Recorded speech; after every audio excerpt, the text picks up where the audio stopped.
লিষ্টা সমষ্টিত সবতো বুথ সন্মিলনী হ'ব আৰু আজি 4টা সমষ্টিত দতমা ফকিৰাগ্ৰাম চৰাইবিল আৰু কচুগাঁও 4টা সমষ্টিত আমাৰ বুথ সন্মিলনী হৈছে আৰু প্ৰত্যেকটো বুথ সন্মিলনীত 2500 পৰা 3000 বুথ কৰ্মী উপস্থিত থাকিব।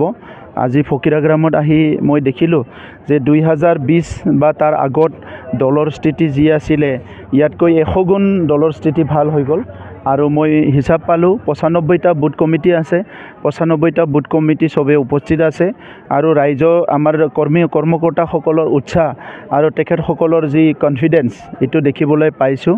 গতিকে বিটিআৰ অঞ্চলৰ ৰাইজে যেটো এটা সপোন দেখিছিলে UPPLক লৈ পেলাই শান্তি প্ৰতিষ্ঠা কৰা সমন্বয় ঘূৰাই আনা আৰু আগৰ চৰকাৰৰ যেটো দুৰ্নীতি অপশাসন হিংসা দমন নীতি এইবিলাক উফৰাই পেলাই এটা শান্তিৰ বিটিআৰ গঢ়িব লাগে। এই ক্ষেত্ৰত বিটিআৰ ৰাইজৰ সপোন মই ভাবো 100%য়ে ফুলফিল হৈছে আৰু গণতান্ত্ৰিক বাতাবৰণ যেটো নাছিলে BPFৰ সময়ত কোনো মুকলিকৈ কথা ক'ব পৰা নাছিলে ভুল কথাকো আঙুলি দেখাই দিব পৰা নাছিলে আৰু আজি সবে মুকলিকৈ কথা ক'ব পৰা হ'ল কেম্পিং কৰিব পৰা হ'ল মেল মিটিং কৰিব পৰা হ'ল সব কথা ক'ব পৰা হ'ল এই পৰিৱেশটো আমি ঘূৰাই আনিলোঁ। গতিকে ভাৰতবৰ্ষটো মাদাৰ অফ ডেমক্ৰেসি বুলি কোৱা হয় আৰু মাদাৰ অফ ডেমক্ৰেসিৰ কোনবা এটা 5টা ডিস্ট্ৰিক্টত যদি ইমান গণতন্ত্ৰৰ পৰিৱেশটো নাথাকে ইয়াতকৈ দুৰ্ভাগ্যজনক একো নাছিলে। গতিকে সেইখিনি কাম হৈ গ'ল এতিয়া লাহে লাহে উন্নয়নৰ কাম বহুত আগবাঢ়িছে শিক্ষা দীক্ষাৰ পৰা আদি কৰি সব আগবাঢ়িছে।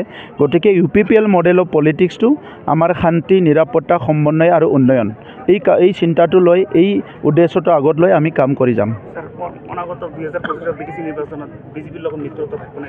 চাওক এই কথাবিলাক আলোচনা চলি আছে আজিয়ে ক'ব নোৱাৰে যে মিত্ৰতা থাকিব মিত্ৰতা নাথাকে আৰু ইয়াৰ কাৰণে বহুত কথা চলি থাকে election code of conduct declare কৰা আগলৈকে বা ইলেকশ্যনত ভোট দিয়াৰ আগলৈকে এই কথাবিলাক চলি থাকে। গতিকে এই কথাবিলাক চলি থাকিব কেন্দ্ৰত আমাৰ চৰকাৰ আছে ৰাজ্যত আমাৰ চৰকাৰ আছে মুখ্যমন্ত্ৰী ডাঙৰীয়া সুন্দৰকৈ কাম কৰি আছে দলীয়ভাৱে আমি কাম কৰি আছো বিজেপিও নিজৰ কাম কৰি আছে।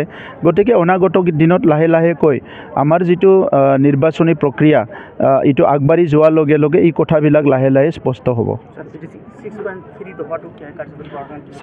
6.3 দফাটো সবচে কমপ্লিকেটেড বহুত সহজ আছিলে কলেজ এই কাৰণে 10খন কলেজ প্ৰভিন্সিয়েলাইজ কৰা হ'ল মুখ্যমন্ত্ৰী ডাঙৰীয়াৰ লগত আলোচনা কৰি নিখিল বড়ো ছাত্ৰ সন্থা বড়ো সাহিত্য সভা বিটিআৰ গভৰ্ণমেণ্ট আমি সবে 6.3 দফাটো ইমপ্লিমেণ্ট কৰাৰ কাৰণে এটা মডেলিটি তৈয়াৰ কৰিছে আৰু তাত নিড বেছটো চাই পেলাই প্ৰয়োজন অনুযায়ী কোনটো LP স্কুল কোনটো ME স্কুল কোনটো হাই স্কুল প্ৰভিন্সিয়েলাইজ হ'ব লাগে ইয়াৰ এটা লিষ্ট প্ৰস্তুত কৰা হৈছে। মই আশা ৰাখিছোঁ যে এইটো কম সময়ৰ ভিতৰতে কাৰ্যকাৰী কৰা হ'ব। মই আশা ৰাখিছোঁ কাৰণ ভাৰতৰ গৃহমন্ত্ৰী ডাঙৰীয়াই কৈছে যে 2026ৰ ভিতৰতে বিটিআৰ একৰ্ডৰ সব দফা ইমপ্লিমেণ্ট হ'ব লাগে সেই হিচাপে মুখ্যমন্ত্ৰী ডাঙৰীয়াও ইয়াৰ ওপৰত খুব সিনচিয়াৰলি কাম কৰি আছে আৰু তেখেতে বিচাৰে যে এইটো 100% ইমপ্লিমেণ্ট হওক।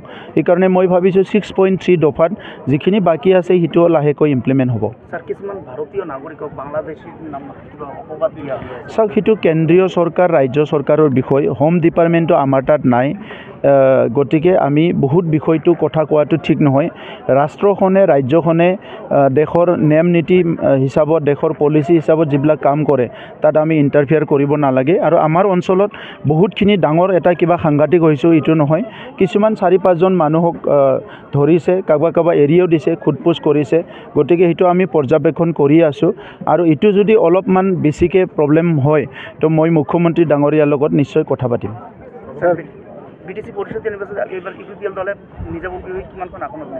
মই অলপ আগতে ভাষণতো ক'লোঁ যে 40টা সমষ্টিত আমাৰ কাম চলি আছে 445টা প্ৰাইমাৰীত কাম চলি আছে আৰু 3200টা বুথত কাম চলি আছে। আমি চাই আছোঁ আমাৰ সমষ্টি কেনেকৈ আমাৰ কাৰ্যকৰ্তাই কাম কৰি আছে তো এতিয়ালৈকেতো সব ভাল। গতিকে এটা সময় আহিব য'ত আমি ঠিক কৰিম যে আমাৰ ইমানখিনি সিটত আমাৰ কেণ্ডিডেট থাকিব বা ইমানখিনি খেলিম। এতিয়ালৈকে 40টা সমষ্টিতে ধুনীয়াকৈ কাম চলি আছে।